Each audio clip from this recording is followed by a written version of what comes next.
से आपको आगाह करेंगे कि साबिक वज़ीर-ए-आज़म नवाज शरीफ की अपीलें बहाल करने की दरखास्तों पर फैसला महफूज कर लिया गया है। इस्लामाबाद हाई कोर्ट के चीफ जस्टिस आमिर फारूक की सरबराही में 2 रुकनी बेंच ने केस की समाअत की है। नवाज शरीफ अपने वकला के हमरा अदालत में पेश हुए। दौरान समाअत प्रोसिक्यूटर जनरल नैब ने कहा कि रेफरेंस वापस लेने की गुंजाइश सिर्फ इस सूरत में है जब फैसला ना सुनाया गया हो। हमने ज़ेरे इल्तवा केसेस से मुतालिक तफसील से गौर किया। सबसे पहले एवनफील्ड रेफरेंस के कुछ हकाइक आपके सामने रखना चाहूंगा। उन्होंने कहा कि एवनफील्ड रेफरेंस सुप्रीम कोर्ट के फैसले की रोशनी में दायर किया गया। सुप्रीम कोर्ट ने न सिर्फ केस दायर करने का कहा बल्कि JIT भी तश्कील दी। JIT ने 2 रेफरेंसेस बनाने की तजवीज़ दी। एवनफील्ड और अल अजीजिया रेफरेंस इस वक्त अपील की स्टेज पर है। इस स्टेज पर रेफरेंसेस वापस नहीं लिए जा सकते। नैब प्रोसिक्यूटर ने कहा कि मीडिया पर कुछ ऐसी बातें की गई जिससे तासुर गया कि जैसे नैब ने अपनी अथॉरिटी सरेंडर कर दी हो। अपील दायर हो जाए तो इसका फैसला करना होता है। अपील अदम पैरवी पर भी खारिज नहीं हो सकती। अगर इन अपीलों को बहाल करेंगे तो फिर मेरिट्स पर दलाइल सुनकर फैसला करना होगा। प्रोसिक्यूटर जनरल ने कहा कि अगर अदालत अपीलें बहाल करती है तो हम मेरिट पर दलाइल देंगे, जिस पर जस्टिस मियां गुल हसन औरंगजेब ने इस्तफसार किया कि प्रोसिक्यूटर जनरल आप फैसले के हक में दलाइल देंगे। वकील अमजद परवेज ने कहा कि अदालत ने अपने फैसले में लिखा नवाज शरीफ के किरदार को डिस्कस किए बगैर अपीलों पर फैसला नहीं हो सकता। अदालत ने अपने फैसले में लिखा कि नैब नवाज शरीफ का एवनफील्ड अपार्टमेंट से कोई ताल्लुक साबित करने में नाकाम हो गया। जस्टिस मियां गुल हसन औरंगजेब ने इस्तफसार किया कि नैब ने अभी तक शरीक मुल्जिमान की बरियत का फैसला चैलेंज नहीं किया। मरियम नवाज की हद तक अदालत को बताया गया था कि जब फ्लैट्स खरीदे गए तो मरियम नवाज की उम्र तकरीबन 18 साल थी। इस पर वकील अमजद परवेज ने कहा कि अदालत ने जब सजा मुअत्तल की तो उस वक्त तमाम मुल्जिमान के किरदार को अलग अलग बयान किया गया। रियासत मुखालिफ सरगर्मियों में ममनुआ फंडिंग केस में TLP को क्लीन चिट मिल गई है। रियासत मुखालिफ सरगर्मियों में मुलव्विस ममनुआ फंडिंग केस में TLP को क्लीन चिट मिल गई। फैजाबाद धरना केस में इलेक्शन कमीशन ने सुप्रीम कोर्ट के फैसले पर अमल दरामद रिपोर्ट जमा करवा दी, जिसमें तहरीके लब्बैक को रियासत मुखालिफ सरगर्मियों के इल्जामात और फॉरेन फंडिंग के इल्जामात पर क्लीन चिट दे दी है। इलेक्शन कमीशन की रिपोर्ट के मतन के मुताबिक तहरीके लब्बैक के रियासत मुखालिफ सरगर्मी में मुलव्विस होने पर वजारत दाखिला से रिपोर्ट मांगी थी, जिसमें कहा गया है कि तहरीके लब्बैक रियासत मुखालिफ सरगर्मियों में मुलव्विस नहीं। TLP के फंडिंग जराए का भी जायजा लिया गया, जिसमें स्क्रूटनी कमेटी रिपोर्ट के मुताबिक तहरीके लब्बैक को 15 लाख ममनुआ जराए से मौसूल हुए। तहरीके लब्बैक पार्टी के लिए 15 लाख की रकम आटे में नमक के बराबर है। तहरीके लब्बैक को वसूल होने वाली छोटी रकम को गैर मुल्की फंडिंग करार नहीं दिया जा सकता। इलेक्शन कमीशन की जानिब से रिपोर्ट में मजीद कहा गया है कि ऐसा कोई सबूत नहीं कि TLP रियासत मुखालिफ जमात है। इंक्वायरी के बाद तहरीके लब्बैक के खिलाफ नोटिस वापस ले लिया। सुप्रीम कोर्ट फैजाबाद धरना केस के फैसले पर अमल दरामद कर दिया। इलेक्शन कमीशन को अपनी आईनी जिम्मेदारियों का मुकम्मल इदराक है।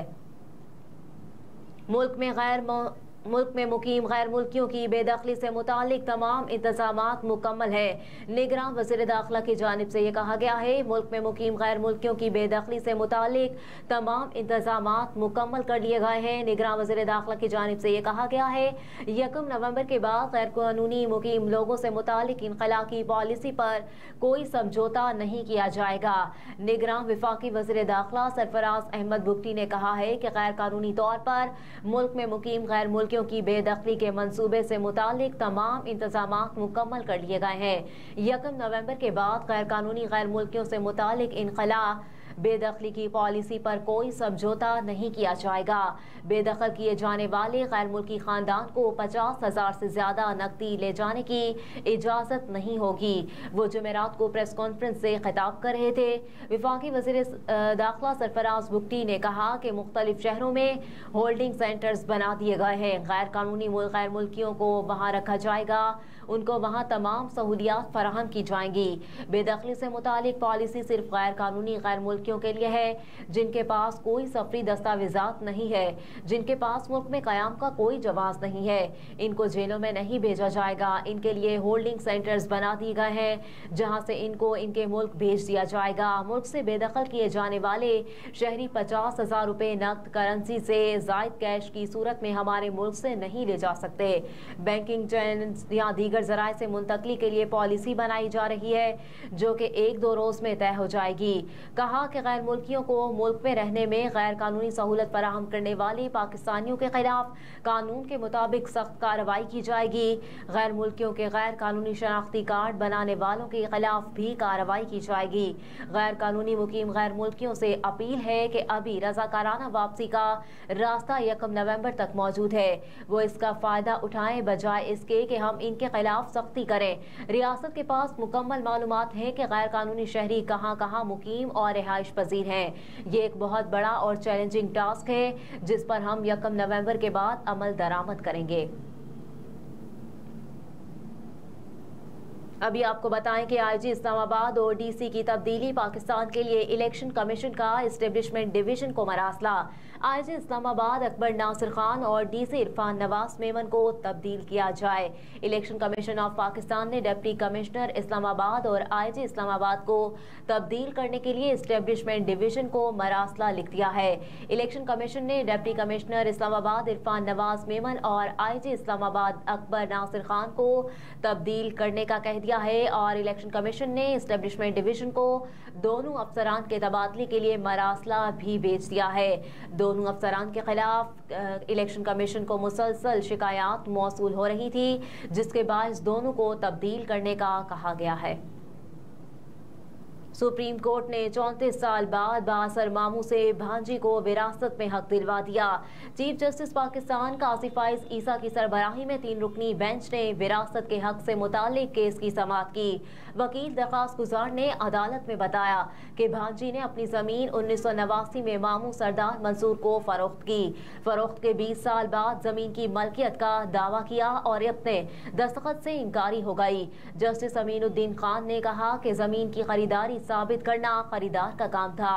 3 अदालतों ने दरख्वास्त गुजार के खिलाफ फैसला दिया जिस पर वकील यासीन भट्टी ने अदालत को बताया कि जमीन की मुबैना फरोख्त के वक्त सारा अख्तर नाबालिग थी। सारा के मामू सरदार मंसूर साबिक चेयरमैन जिला कौंसिल हैं। सरदार मंसूर ने जमीन अपने कमसिन बच्चों, अहलिया, सास और साले के नाम मुंतकिल कराई।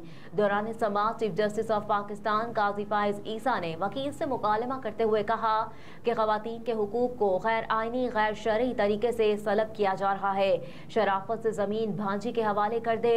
अदालत के हुक्म पर वकील दरख्वास्त गुजार ने मौक़िफ़ अपनाया कि क्या अदालत कहती है खवातीन जो भी कहें वो दुरुस्त माना जाएगा, लाजमी नहीं कि हमेशा मर्द ही औरत का हक मारे। जिस पर चीफ जस्टिस पाकिस्तान काजी फाइज ईसा ने रिमार्क्स दिए कि खवातीन को कोई खुसूसी रियायत नहीं दे रहे, वही ऑब्जर्वेशन दी है जो बदकिस्मती से मुआशरे में हो रहा है।